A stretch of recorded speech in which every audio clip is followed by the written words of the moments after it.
ये अखन जे छै से भोला बाबा के नचारी स्वरचित हम गाबि रहल छी। आब अहाँ सबके जेहन लागत तेहन कमेंट में देब तो सुने जाए जाओ। बाबा यौ हमरा किया बजलियै, हम तऽ अबिते छलियै ना।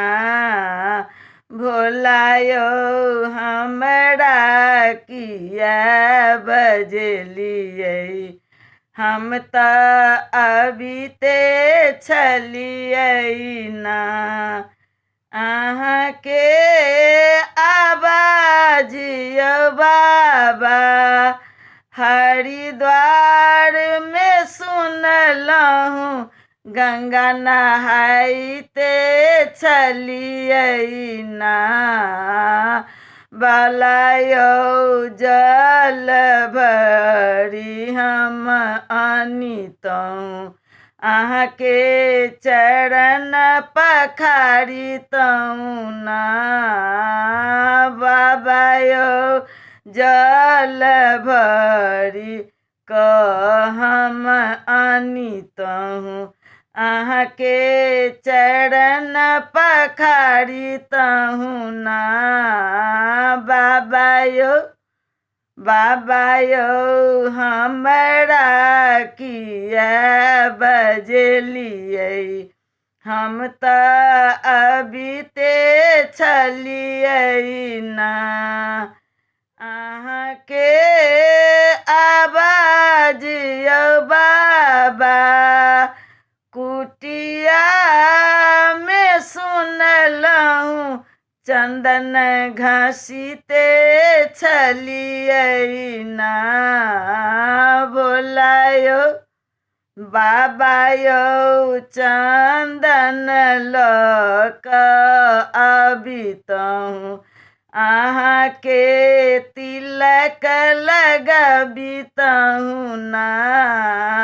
भोला यौ हमरा किया बजलियै, हम तऽ अबिते छलियै ना।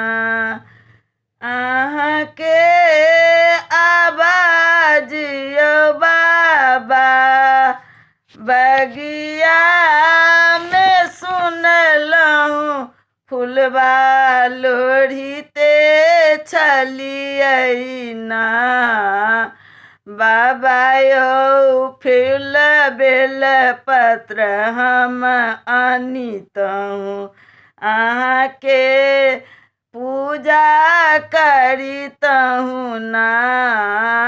बाबा यौ फूल बेल पत्र हम आनितहुँ, अहाँके पूजा करितहुँ ना। अहाँके आवाज यौ बाबा, अहाँके आवाज यौ बाबा बारी में सुनलहुँ, भंगिया तोड़िते छलियै ना।